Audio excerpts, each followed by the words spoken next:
وسلم صلی اللہ علیہ وسلم اللہم صلی علی سیدنا محمد وعلی آل سیدنا محمد وبارک وسلم اللہم صلی علی سیدنا محمد وعلی آل سیدنا محمد وبارک وسلم۔ آپ ایک استحضار رکھیں، اس کی دو میں عرض کروں، کیونکہ جیسی نیت ہوتی ہے ویسی مراد بن جاتی ہے۔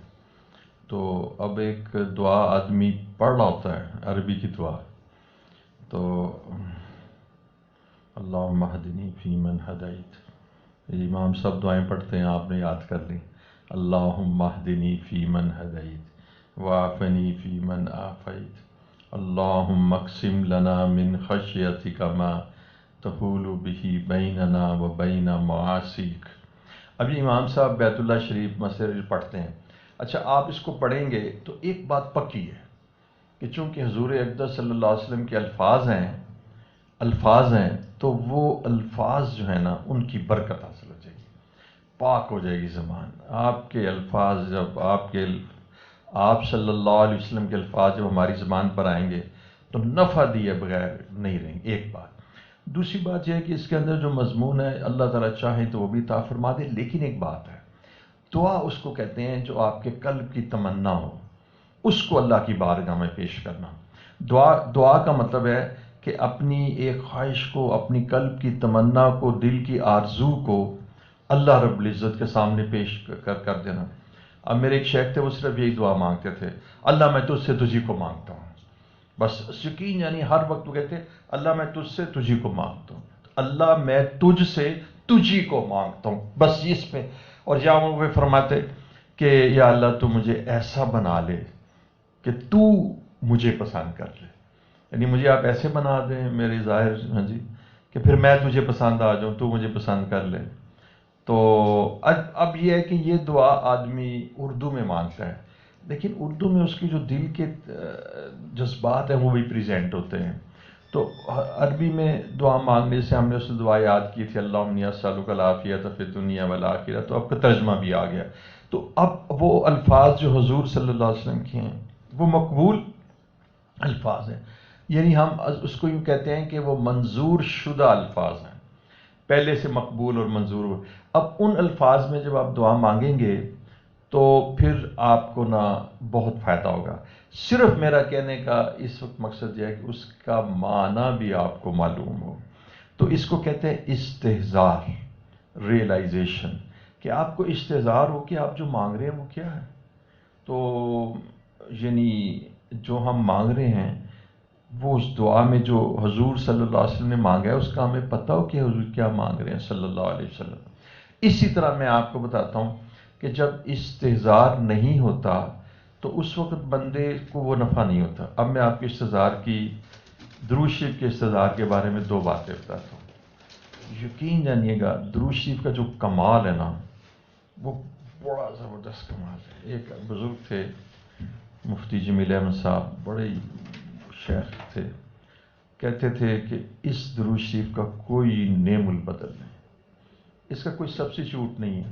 اتنا یار یہ ایک طبیب کہتا ہے یار اس میں نے وہ جڑی بوٹی نہیں ڈالی، اس کا کوئی متبادل ڈال دیا ہے۔ فرماتے تھے اس کا کوئی متبادل نہیں، اس کا کوئی متبادل نہیں۔ بہت ساری دعائیں جن کے متبادل موجود ہیں۔ اچھا، اس میں کیا خاص بات ہے وہ میں عرض کرتا ہوں، وہ آپ نے استحضار رکھنا ہے، وہ یہ ہے کہ یہ درود شریف اللہ حضور اقدس صلی اللہ علیہ وسلم کی بارگاہ میں پہنچایا جاتا ہے، وہ جو آپ نے پڑھا ہے، جو آپ نے پڑھا ہے۔ دیکھنا اللہ جل شانہ جب قرآن پڑھ رہے ہوتے ہیں تو اللہ تعالیٰ تو آپ کی شارک سے قریب ہیں۔ اب خدا کرے کہ ہمارا قرآن پڑھنا قبول ہو جائے، نماز کو اللہ براہ راست دیکھ رہے ہوتے ہیں۔ اب یہ جو بات ہے نا کہ ہماری رسول اللہ صلی اللہ علیہ وسلم تک رسائی کیسے ہو، کمال ہے۔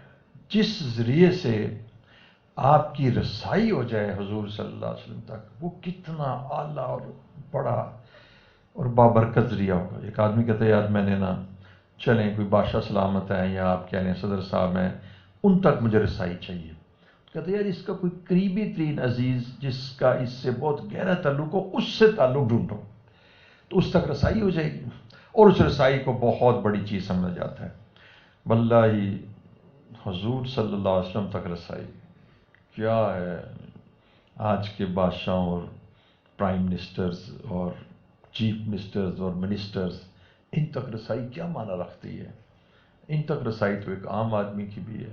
عام آدمی سے مطلب ہے کہ بے شک جو ان کو فیور کر دے، بے شک نیک ہو، صالح ہو، نہ ہو، قاتل ہو، مرڈرر ہو، ایسی کیا بات۔ اصل تو قابل فخر چیز یہ ہے کہ حضور اقدس صلی اللہ علیہ وسلم تک رسائی ہو جائے۔ میں اللہ کی قسم کھا کے کہتا ہوں، اس لیے قسم کھاتا ہوں کہ حدیث میں کثرت سے تذکرہ ہے، میں کیوں نہ قسم کھاؤں؟ ذالک الکتاب لا ریب فیہ، یہ اس میں کوئی شک ہی نہیں ہے، ہم حضور صلی اللہ علیہ وسلم کی رسالت میں کوئی شک ہی نہیں ہے۔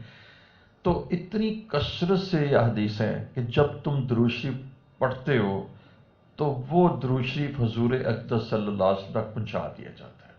اچھا اگلی بات بتاؤں، اگلی بات عاشقوں پر تو اس کا وجہ طاری ہو جاتا ہے، کیا اچھی بات ہے، یقین نہیں آتا۔ اگلی مطلب مشکل اس لیے آتا ہے کہ ہم اتنے گندے ہیں، ہمارے گندوں کی رسائی دیکھو نا، رسائی تو تھی وہ بکر صدیق کی، عمر کی، عثمان رضی اللہ تعالیٰ عنہ کی، یا آپ کے سیدنا عبدالقادر جیلانی جیسے لوگ رسائی کر سکتے ہیں، یا آپ کے شیخ احمد سرندی جیسے، علی زبیری جیسے۔ ہمارا کیا حال ہے کہ ہماری رسائی؟ لیکن دیکھیں کتنا اعزاز ہے کہ اس کے اندر جب یہ درود شریف پہنچایا جاتا ہے تو جناب کا نام بھی پہنچایا جاتا ہے۔ اب آپ دیکھیں نا، آپ کو اس پر آپ موو نہیں ہوتے، آپ کو تحریک نہیں آتی، آپ کو جوش نہیں چڑھتا؟ بیٹا تمہیں جوش نہیں چڑھتا کہ تمہارا نام رسول اللہ صلی اللہ علیہ وسلم پہنچایا جاتا ہے؟ اچھا، اور پھر دیکھیں کتنی زبردست بات ہے، تمہارے ابا جی کا نام بھی پہنچایا جاتا ہے۔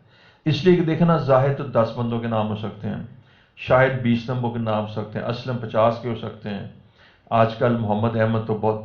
باپ کے نام کے ساتھ اتنی آئیڈینٹیفیکیشن اور تشخص اور وضاحت کے ساتھ بنایا جاتا ہے، یا رسول اللہ فلاں جو فلاں کا بیٹا ہے اس نے آپ کی خدمت میں درود شریف پڑھا ہے۔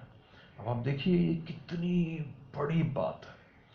مطلب میں کہتا ہوں جی دنیا میں اس سے بڑا کوئی اعزاز نہیں ہو سکتا، کہ اس وقت میں سمجھتا ہوں جی میرا اعزاز اس سے بڑا نہیں ہو سکتا۔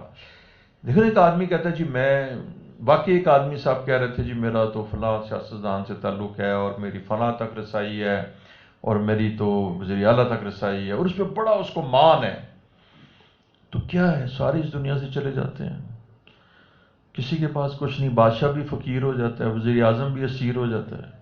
تو اصل رسائی تو رسول اللہ صلی اللہ علیہ وسلم تک ہے۔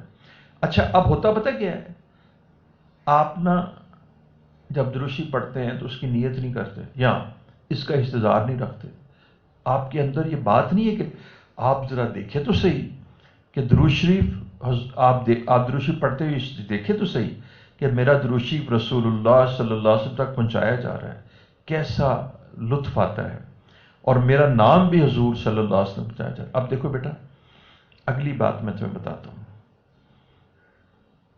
جو آج آپ نے درود شریف پڑھا تو آپ کا نام پہنچا دیا گیا، کل پڑھا، پرسوں پڑھا، 30 دن پڑھا، 365 دن پڑھا، شیخ جس کا 365 دن نام رسول اللہ صلی اللہ علیہ وسلم کی بارگاہ میں پیش ہو جائے اس کی خوش نصیبی کیا ہوگی۔ اچھا یہاں پر 3 چیزیں میں آپ کو بتاتا ہوں۔ ایک تو بڑی وضاحت ہے، یعنی احادیث میں ہے کہ آسمان دنیا پر ایسے فرشتے پھرتے رہتے ہیں، صرف ان کا ایک کام ہے جی، جیسے آپ کہتے ہیں نا یار یہ میں نے خادم رکھا ہے، یہ صرف ڈرائیور ہے، یہ گارڈننگ نہیں کرے گا، کوکنگ نہیں کرے گا، ایکسکلوسیولی فار ڈرائیونگ، صرف محض یہ فقط برائے ڈرائیونگ۔ اچھا وہ جو فرشتے ہیں نا اور کوئی کام نہیں کریں گے، یعنی دیکھیں اس سے بھی اندازہ لگائیے آپ کہ اللہ جل شانہ نے پہلے تو قرآن مجید میں اس کا تذکرہ کیا کہ اللہ اور اس کے فرشتے نبی پہ درود بھیجتے ہیں، ایمان والو تم بھی درود بھیجو۔ اچھا پھر اس کے بعد اللہ تعالیٰ نے ایک فوج تیار کر دی فرشتوں کی، اس کے بارے میں ہے کہ ان کا صرف یہ کام ہے کہ جب کوئی آدمی درود شریف پڑھتا ہے تو وہ حضور صلی اللہ علیہ وسلم تک پہنچا دیتے ہیں، درود شریف پہنچ جاتا ہے۔ بس آپ کا جو چیزیں ہیں وہ سیٹلائٹ کے ذریعے سے پہنچتی ہیں، یہ آپٹک فائبر کے ذریعے سے پہنچتی ہیں، تو فائبر کے ذریعے سے پہنچتی ہیں، تو کوئی تو پاتھ وے ہوتا ہی نا، چاہے الیکٹرانز کا ہو یا الیکٹرو میگنیٹک ویوز ہوں، کوئی تو پاتھ وے ہوتا ہے نا، یہ پاتھ وے فرشتوں کا ہے۔ اور فرشتوں کا پاتھ وے آپ کا مطلب اس کو ٹائم لگتا ہے یعنی آپ کا خیال ہے کہ انہوں نے کوئی سعودی ایئر لائن سے ٹریول کرنا ہے؟ فرشتے تو یہاں سے وہاں بس۔ اللہ، کئی ابدال ایسے ہیں کہ جو ایک نماز بیت اللہ شریف میں پڑھتے ہیں، ایک مسجد نبوی شریف میں پڑھتے ہیں، اور ایک نماز بیت المقدس میں پڑھتے ہیں۔ یہ تو انسانوں میں سے صالحین کا جو ابدال ہے ان کا یہ حال ہے۔ تو فرشتہ آپ کا نا کتنی ایکوریسی کے ساتھ، کتنی دیانتداری کے ساتھ، یعنی یہ جو میل ہے، کیا اس کو جیسے آپ ٹی سی ایس کہتے ہیں، یہ بڑی ہی ایکوریسی کے ساتھ انٹیکٹ وہ چیزیں پہنچا دیتے ہیں۔ تو یہ اللہ رب یہ درود شریف آپ کا حضور صلی اللہ علیہ وسلم تک پہنچاتے ہیں۔ اب جب حضور تک پہنچاتے ہیں تو آپ کا نام بھی پہنچا دیتے ہیں، تو یہ بہت بڑی سعادت ہے۔ اگلی بات سنیے، میں کہتا ہوں یہ ہو ہی نہیں سکتا کہ جب حضور صلی اللہ علیہ وسلم تک آپ کا نام پہنچے، یہ ہو ہی نہیں کہ وہ آپ کے لیے دعا نہ کرے، آپ کے لیے دعا نہ کرے۔ دیکھیں ہم دنیا میں کہتے ہیں جی فلاں نے آپ کو سلام کہا ہے، تو آپ کہتے ہیں وعلیکم السلام۔ اچھا، یہاں پر میں آپ کو ایک اور چیز بتاتا ہوں تاکہ آپ کو بالکل وضاحت ہو جائے۔ دیکھیں آپ کو جب میں یہ کہوں السلام علیکم ورحمۃ اللہ وبرکاتہ، تو میں نے سلام کیا نا جی، تو کیا آپ سلام کرنا تو سنت ہے نا، اور جواب دینا واجب؟ یہ بات ٹھیک ہو گیا نا، سلام کا جواب دینا واجب ہے۔ اچھا، دوسری بات سنیے، حضور صلی اللہ علیہ وسلم اس دنیا میں جب تشریف فرما تھے تو صحابہ فرماتے ہیں ہم یہ کوشش کرتے تھے کہ ہم سلام میں پہل کریں، لیکن ہم پہل نہیں کر پاتے تھے، اور حدیث میں آتا ہے جو سلام میں پہل کرتا ہے وہ تکبر سے خال بری ہوتا ہے۔ یعنی جو سلام، دیکھو نا، میں جو کہوں اے مینو پہلے سلام کرے، تو ایسا مطلب میں نہ وڈا اے پہلے مینو کرے۔ تو میں اکثر ایسے جاتا ہوں نا، تو نماز پڑھنے تو رستے میں کوئی چوکی دار ہوتا ہے، وہ میں السلام علیکم میں کہتا ہوں ایس تو پہلے میں کرے تو میں ہی انہوں کرتا ہوں السلام، تو وہ تکبر سے خالی ہوتا ہے۔ اچھا، حضور صلی اللہ علیہ وسلم صحابہ فرماتے ہیں یقین یعنی ہم جیت نہیں سکے اس میں حضور صلی اللہ علیہ وسلم سے کہ وہ پہلے سلام کر دیتے تھے۔ اچھا، اب آپ سے میں پوچھتا ہوں کہ وہ تو سلام بھی پہلے کرتے تھے، اور جب ان کو کوئی سلام کرتا تھا تو پتہ آگے سے کیا جواب دیتے تھے؟ لبیک، وعلیکم السلام لبیک۔ یعنی حضور صلی اللہ علیہ وسلم کے جب صحابی پکاتے تھے تو وہ بتاتے تھے لبیک یا اخی، یعنی میں حاضر ہوں، اتنی عاجزی اور تواضع سے کلام فرماتے تھے۔ اچھا، اب ایک سوال ہے کہ دین اسلام نے سلام کا جواب دینا واجب لکھا ہے، اب بات ختم ہو گئی۔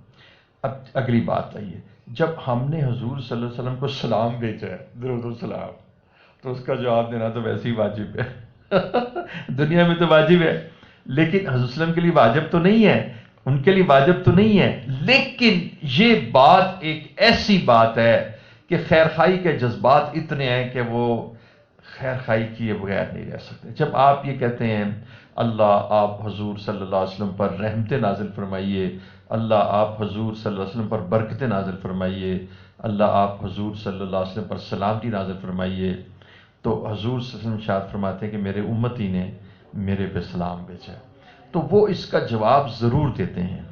اور ایک حدیث میں یہ مضمون بھی وارد ہے کہ وہ استغفار کرتے ہیں تمہارے لیے، کہ تم استغفار، یہ تو ویسے بھی آپ قرآن مجید میں حضور صلی اللہ علیہ وسلم کو ارشاد ہوا کہ جب یہ آپ کے پاس آئیں صحابہ کرام تو آپ ان کو معاف بھی کیجئے اور ان کے ساتھ نرمی بھی کیجئے اور ان کے لیے استغفار بھی کیجئے، تو اس میں حضور صلی اللہ علیہ وسلم استغفار کرتے ہیں، ایک یہ بات۔ اچھا، اب میں آپ کو اگلی بات آتا ہوں۔ ہمارے شیخ حضرت شیخ الحدیث فرمایا کرتے تھے کہ ہر مصیبت میں درود شریف پڑھو۔ اب بتائیے مصیبت کی اقسام ہے، بیماری ہے تو تب بھی درود شریف پڑھو، اور بیماری میں تو پڑھنا چاہیے اللہم رب الناس عذب الباس واشف انت الشافی لا شفاء الا شفاؤک، یا پڑھنا چاہیے اسأل اللہ العظیم رب العرش العظیم ان یشفی، لیکن درود شریف پڑھو۔ اچھا، اسی طرح فرمایا کہ تنگ دستی ہے تو درود شریف پڑھو، جھگڑے ہیں تو دروشی پڑھے، مقدمے ہیں دروشی پڑھو، ہر چیز کا لاز۔ اچھا شروع میں سمجھ نہیں آتی تھی کہ اتنے بڑے شیخ ہیں اور ان کے سینکڑوں خلفاء ہیں، وہ سب دروشی پڑھتے تھے، اتنا پڑھتے تھے۔ یہ جو میں نے صلی اللہ علیہ النبی المی پڑھا ہے وہ ہزاروں کی تعداد میں پڑھتے تھے۔ اور دل میں غم ہے دروشی پڑھو، ڈپریشن ہے دروشی پڑھو، کوئی بھی کسی قسم کی دنیاوی پریشانی ہے صرف دروشی بتاتے تھے۔ اچھا اب مجھے پتہ لگا کہ اس سے صحت کیسے ہوتی تھی، اس سے کام کیسے چلتا۔ وہ بات یہ ہے کہ آپ یہ سمجھیں کہ جب آپ دروشی پڑھتے ہیں تو حضور صلی اللہ علیہ وسلم کی بارگاہ میں آپ کا نام آ جاتا ہے۔ اس کا مطلب ہے آپ اپنے کیس کو حضور کی بارگاہ میں پیش کر رہے ہیں۔ حضور صلی اللہ علیہ وسلم آپ کے اوپر توجہ بھی فرمائیں گے اور حضور صلی اللہ علیہ وسلم استغفار بھی فرمائیں گے، دعا بھی کریں گے۔ اب بتاؤ آپ ویسے جب آدمی مصیبت زدہ ہوتا ہے، مشقت میں ہوتا ہے تو آدمی کہتے ہیں کسی بزرگ کو دعا کرا لینی چاہیے۔ آدمی اس کے پاس جاتا ہے، اس کے پاس کہتا ہے حضرت میں اس طرح بہت پھنسا ہوا ہوں، تو آپ اور واقعی اللہ والوں کی دعا سے اللہ فضل فرماتے ہیں۔ اچھا لیکن آپ دیکھیے کہ جہاں سے سارے اللہ والوں کو خوراک ملتی ہے، جو سر چشمہ ہے، فاؤنٹین ہیڈ ہیں، آپ نے تو وہاں اپنا کیس پہنچا دیا، آپ نے تو اپنا نام وہاں پہنچا دیا۔ اس لیے میں نے نا کئی خواتین کو جو انتہائی مصیبت زدہ تھی، سچی بڑا صدمہ آتا ہے بعض خواتین کی قلب پہ بڑا اثر ہوتا ہے، انتہائی ظلم اور یہ اور وہ، میں نے کہا تم نہ اپنا کیس حضور صلی اللہ علیہ وسلم کی بارگاہ میں پہنچا دو، اور اس کا طریقہ درود شریف ہے۔ درود شریف اس نے اتنی کثرت سے پڑھا کہ آہستہ آہستہ اس کے احوال درست ہونے لگے۔ سب سے پہلے میں آپ کو بتاؤں، سب سے پہلے یہ ہے کہ اللہ اس کو حوصلہ دے دیتا ہے اور دل کا غم جاتا رہتا ہے، وہ بندے کا موریل بڑھ جاتا ہے، وہ کھڑا ہو جاتا ہے۔ یہ کم ہے کہ وہ جو مر رہا ہوتا ہے، ڈپریشن کا مریض بن رہا ہوتا ہے، وہ کھڑا ہو جاتا ہے۔ اچھا اب میں آپ کو ایک اور بات بتاتا ہوں جو بڑی قیمتی بات ہے۔ یہ بات لکھی ہے جی، ان کا نام ہے حضرت یہ جو ہے نظام الدین دہلی والے، خواجہ نظام الدین اولیاء، خواجہ نظام الدین اولیاء، حضرت خواجہ نظام الدین اولیاء نے باقاعدہ ان کے ملفوظات میں کتاب چھپی ہے فوائد الفوائد، اس کے اندر یہ باقاعدہ یہ انہوں نے لکھا ہے۔ حضرت لکھتے ہیں اگر کوئی شخص ایسی جگہ پر ہو کہ جہاں اس کو کامل شیخ نہ مل سکے تو اس کا ایک طریقہ ہے، اس کا بھی طریقہ، اللہ نے اس کو بھی معلوم نہیں کیا، فرمایا کہ پھر وہ دروشی پڑھے، لیکن اس کی شرط ہے، وہ شرط صرف کثرت سے پڑھے اور کچھ نہیں، یعنی کثرت سے دروشی پڑھے۔ تو حضرت نظام الدین اولیاء رحمۃ اللہ علیہ فرماتے ہیں، یہ بہت بڑے محدث ہیں، اللہ والے ہیں، بزرگ ہیں، صوفی ہیں، بادشاہ تو ان سے بیعت ہے، ولی ہیں، سارے بادشاہ کے جو بادشاہ کی ملکائیں، شہزادیاں، شہزادے سب ان سے بیعت ہیں۔ تو جس وقت وہ حضرت خواجہ نظام الدین اولیاء جو اللہ کے ولی اور مقرب ترین بندوں میں سے ہیں، وہ فرماتے ہیں کہ جس کو کسی جگہ پر شیخ کامل میسر نہ ہو تو وہ کیا کرے، وہ کہتے ہیں وہ حضور صلی اللہ علیہ وسلم پر کثرت سے درود شریف پڑھے، آگے سنیے، فرماتے ہیں براہ راست فیض پائے گا۔ یہ میں نے کبھی نہیں سنا تھا، براہ راست فیض پائے گا، حضور صلی اللہ علیہ وسلم کا فیض براہ راست پائے گا۔ اور میں آپ کو بتاتا ہوں، اب میرے ایک ساتھی ہیں، میں نام تو نہیں ان کا لے سکتا اور پھر وہ راز کھل جاتا ہے، وہ نا 8000 درود شریف پڑھتے ہیں، اور مجھے وہ آ کے کہتا ہے اس وقت حضور صلی اللہ علیہ وسلم میری طرف متوجہ اور اتنی محبت میرے دل میں پیدا ہو رہی ہے کہ بیان نہیں کر سکتا، اور کہتا ہے اس وقت اٹھ کے کسی کونے میں چلا جاتا ہوں، درود شریف پڑھتا ہے۔ اچھا اس بات کو 3 سال ہو چکے ہیں، تو وہ پہلے اس نے میں نے تو اس کو 200 دفعہ کہا تھا درود شریف پڑھنے، تو اس کی خوش قسمتی اس نے پھر کہا میں ایک ذات وہ پڑھتا ہوں، تو میں چپ ہو گیا، میں کہا ٹھیک ہے، کسی کو سعادت مل جائے تو کیا ہے، معمولات تو 200 دفعہ کیا جی، ہمیشہ معمولات کم رکھے جاتے ہیں تاکہ عام آدمی اس کو پڑھ لے، 200 دفعہ پڑھنے سے بھی بڑے فائدہ ہوں گے۔ اچھا اب اس نے پھر اس کے بعد 2 3 4 جب میں نے پوچھا تو کہہ لیا میں 5000 پڑھ رہا ہوں۔ میں نے کہا جب اللہ نے توفیق دے دی تو اب میں کیوں، میں کچھ اور اذکار بتانا چاہ رہا تھا، پھر وہ آدمی بتا نہیں سکتا، تو پھر مجھے پتہ لگا 8000 پڑھ رہے ہیں، پھر میں نے کہا اب اس سے زیادہ نہ بڑھانا، اس سے زیادہ۔ اب وہ مجھے اکثر یہ ایک تو زیارت ہوتی ہے، اور ایک یہ کہ حضور صلی اللہ علیہ وسلم کی محبت، وہ کیا ہوتا ہے جب اتنا درود شریف 8,000 دفعہ رسول اللہ صلی اللہ علیہ وسلم کی بارگاہ میں پہنچتا ہے تو حضور صلی اللہ علیہ وسلم اس شخص کی طرف توجہ فرماتے ہیں۔ ابھی میں نے ایک خاتون نے مجھے کہا کہ میرا نا اسی طرح وہ بڑے نقش بندی اسکار کر رہی تھیں اور کہیں گے میرے اسکار بند ہو گئے اور میری کیفیت پہ جمود آ رہی ہے۔ وہ کرسی پڑی میری کیفی اس پہ جمود سا اور وہ تاری ہے، اور اس نے کہا کہ میں نے اس سے کہا کہ آپ نا ایسے کریں چیزیں ٹھیک ہو جائیں گی، لیکن آپ نا درود شریف پڑھنا شروع کریں۔ مجھے تقریباً مہینے بعد اس نے بتایا کہ میں 7 سے 8,000 دفعہ درود شریف روزانہ پڑھتی ہوں، اور اس کی برکت سے میرے سارے لطائف جاری ہو گئے۔ وہ لطائف جو پھنسے ہوئے تھے، درود شریف کی کثرت سے میرے سارے لطائف جاری ہو گئے۔ اب میں اس کا جواب دیتا ہوں، اس کا جواب میں دیتا ہوں کہ حضور اقدس صلی اللہ علیہ وسلم کی مبارک توجہ، آپ کہتے ہیں نا شیخ کے پاس گئے تو شیخ کی توجہ سے لطائف جاری ہو گئے، حضور صلی اللہ علیہ وسلم یہ تو حضرت مفتی جمیل احمد صاحب تھانی فرماتے تھے، یہ ان کے الفاظ ہیں۔ ایک تو انہوں نے فرمایا تھا کہ اس کا کوئی نعم البدل نہیں ہے کہ آپ کہیں جی چلیں میں نے سبحان اللہ و بحمدہ سبحان اللہ نہیں پڑھا تو میں نے یہ پڑھ لیا سبحان اللہ والحمد للہ ولا الہ الا اللہ واللہ اکبر، اس میں ساری چیزیں آ جائیں گی، یہ نعم البدل ہو گیا نا۔ لیکن وہ فرماتے تھے درود شریف کا کوئی نعم البدل نہیں، اور یہ فرماتے تھے، یہ حضرت مفتی جمیل احمد صاحب تھانوی فرماتے تھے، یہ گھر بیٹھ کے جیسے کوئی آدمی کام کرتا ہے مشقت کرتا ہے تو پھر لاکھوں پتی ہوتا ہے، کہتے ہیں یہ گھر بیٹھ کے کروڑ پتی ہونے کے مترادف ہے، اعمال کے اعتبار سے وہ آدمی کروڑ پتی ہو جاتا ہے۔ اچھا اس میں ایک اور مثال، میں نے ایک تو آپ کو یہ بات کہی نا کہ میں نے کہا یار کس طرح درود شریف سے کام ہوتے ہیں، تو ایک تو میں نے عرض کیا نا کہ حضور اقدس صلی اللہ علیہ وسلم تک آپ کا نام پہنچ جاتا ہے، اور پھر بار بار جب پہنچتا ہے، روزانہ پہنچتا ہے، پورے ہفتے پہنچتا ہے، تو حضور صلی اللہ علیہ وسلم کی توجہ ہو جاتی ہے اور وہ آپ کے طرف متوجہ ہوتے ہیں، دعا کرتے ہیں تو کام ہو جاتا ہے۔ اور دوسری ایک اور بات سنیے، کہ دوسرا میرے وہ حدیث ہے کہ جس وقت آپ ایک دفعہ درود شریف پڑھتے ہیں اللہ کی 10 رحمتیں نازل ہوتی ہیں۔ اب دیکھیں تو حدیث میں اللہ کی 10 رحمتیں نازل ہوتی ہیں۔ اچھا اگر ہم یہ کہیں کہ اللہ تیری ایک رحمت سے کام نہیں ہوتا، تیری ایک رحمت چھوٹی ہے، تو 10 یہ تو نہیں ہو سکتا، اللہ کی تو ایک رحمت بھی کافی ہے، تو اس پہ 10 رحمتیں نازل ہوتی ہیں۔ اچھا اس کا معنی یہ ہوا کہ ایک آدمی نے ایک دفعہ درود شریف پڑھا تو 10 رحمتیں نازل ہوئیں، تو 10 دفعہ پڑھا تو کیا ہوا، 10 × 10 100 رحمتیں نازل ہوئیں۔ اچھا ایک آدمی نے 200 دفعہ درود شریف پڑھا تو اس کے اوپر 2000 رحمتیں نازل ہوئیں۔ اب جب اس کے اوپر اللہ کی رحمتیں بھی نازل ہوتی ہیں، اس کے گناہ بھی معاف ہوتے ہیں، درجات بھی بلند ہوتے ہیں، تو ان رحمتوں کے نزول کی وجہ سے کام ہو جاتا ہے۔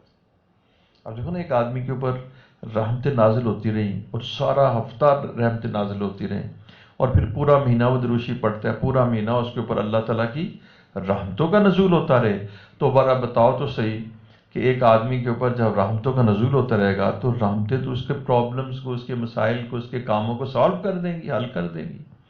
اب ایک آدمی درود شریف نہیں پڑھتا تھا تو وہ اس کے اوپر کوئی ایسی رحمت نازل نہیں ہو رہی تھی۔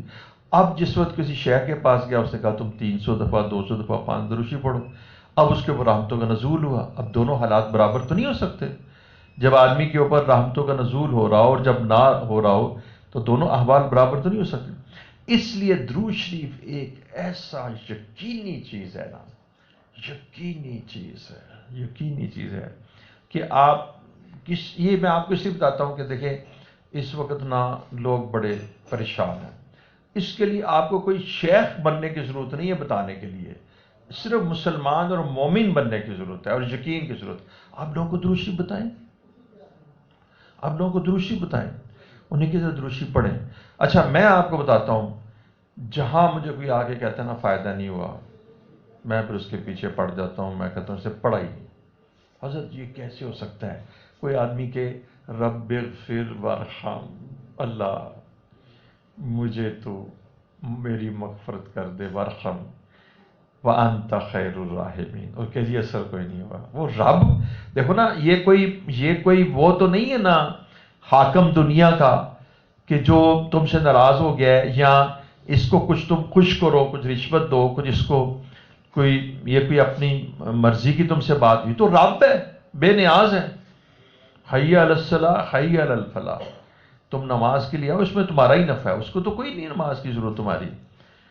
تو اس لیے جب حضور صلی اللہ علیہ وسلم کو ایڈریس ہوتا ہے، خطاب ہوتا ہے کہ اے نبی آپ کہیے کل رب اغفر، اے اللہ میری مغفرت کر دے، ورحم، اور میرے پہ رحم کر دے، وانت خیر الراحمین، تو سب رحم کرنے والوں سے بڑھ کر رحم. یہ کیسے ہو سکتا ہے؟ آپ کسی کو رب اغفر ورحم وانت خیر الراحمین بتائیں اور وہ پڑھے اور اللہ سنے نا، یہ کیسے ہو سکتا ہے؟ یہ تو اس کا وعدہ ہے کہ میں سنتا ہوں. ان ربی لسمیع الدعا. تو اس لیے ہم پڑھتے نہیں ہیں جی، ہم پڑھتے نہیں. تو میں نے ویسے ایک لیڈی سے پوچھا، یعنی آپ کو کبھی کبھی میں بتا جائے ایسی بات، کہہ رہی جی میں ڈرامہ دیکھتی ہوں نا ٹیلی ویژن کا، اس وقت میں پھر تسبیح پکڑ لیتی ہوں. میں اس وقت ذکر اللہ بھی کر لیتی ہوں، شاید ڈرامہ دیکھ رہی ہوتی ہوں، شاید پھر میں نے کہا آپ کی تو میں مدد نہیں کر سکتا. بہرحال میں نے اسے یہ نہیں کہا کہ تم ذکر چھوڑ دو، میں نے کہا ذکر پھر بھی کرتی رہو، کسی وقت تم ڈرامہ چھوڑ دو گی ذکر پہ. یعنی ٹیلی ویژن کے ڈرامہ کے وقت تمہیں فراغت ہوتی ہے تو ساتھ اللہ کے لیے تو اس کو کانسنٹریشن کی ضرورت نہیں ہوتی، وہ تو منہ سے نکلتا جاتا ہے. تو یہ کیسے ہو سکتا ہے کہ اللہ تعالیٰ کی رحمت نازل ہو درود شریف پڑھنے کی برکت سے اور اس کے مسائل حل نہ ہو؟ یہ کیسے ہو سکتا ہے کہ حضور صلی اللہ علیہ وسلم تک آپ کا نام پہنچے اور حضور آپ کے لیے دعا نہ کریں اور آپ کے مسائل حل نہ ہو؟ لہذا آپ نہ عاملوں کے پاس جانے کی بجائے اور جوگیوں کے پاس، کیا کہتے ہیں، پامسٹ کے پاس، تو وہ مانت بھی ہے، اور یہ جو بابے بیٹھے ہوتے ہیں تعویذ جی، یہ جو زائچہ ملاد، ان کے پاس کیوں جائیں آدمی؟ ہم حضور پہ درود شریف پڑھیں اور اللہ تعالیٰ سے مانگے اور کہیں رب اغفر وارحم وانت خیر الراحمین. دین تو بہت آسان ہے. اللہ رب العزت کا نمبر ہر وقت آن رہتا ہے، کبھی انگیج نہیں ہوتا. کبھی نہیں ہوتا کہ اللہ دوسری کال پہ مصروف ہے آپ ویٹ کیجئے. اللہ تعالیٰ تو ہر وقت آن ہے، ہر وقت آپ کے پاس موجود ہے. آپ اللہ تعالیٰ کی بارگاہ میں درخواست کیجیے. اور اس مسئلے میں عرض کرتا ہوں 2 رکعت صلاۃ الحاجہ، صلاۃ الحاجت، بس صلاۃ الحاجت یا اگر کسی کے پاس نہیں پڑھی تو لے لیجیے یہاں سے، اس دعا استخارہ اور صلاۃ الحاجت پڑھیے. اپنے مسائل صلاۃ الحاجت کے ذریعے سے پیش کیجیے، درود شریف کے ذریعے سے پیش کیجیے اللہ کی بارگاہ میں، اور رب اغفر وارحم وانت خیر الراحمین. بس اللہ تعالیٰ آپ کے کام کرے گا، اللہ تعالیٰ آپ کے کام کرے گا. تو ہم اللہ ہی کے خزانے سے نفع اٹھانا سیکھیں. اچھا اب تھوڑا سا آپ چائے بھی پی لیں اور تھوڑا سا ذکر بھی کر لیں. لا الہ الا اللہ، لا الہ الا اللہ، لا الہ الا اللہ، لا الہ الا اللہ، لا الہ الا اللہ، لا الہ الا اللہ، لا الہ الا اللہ، لا الہ الا اللہ، لا الہ الا اللہ، لا الہ الا اللہ، لا الہ الا اللہ، لا الہ الا اللہ، لا الہ الا اللہ، لا الہ الا اللہ، لا الہ الا اللہ، لا الہ الا اللہ، لا الہ الا اللہ، لا الہ الا اللہ، لا الہ الا اللہ،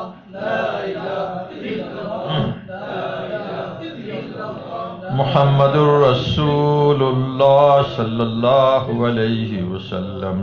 لا الہ الا اللہ، لا الہ الا اللہ، لا الہ الا اللہ، لا الہ الا اللہ، لا الہ الا اللہ، لا الہ الا اللہ، لا الہ الا اللہ، لا الہ الا اللہ، لا الہ الا اللہ، لا الہ الا اللہ، لا الہ الا اللہ، لا الہ الا اللہ،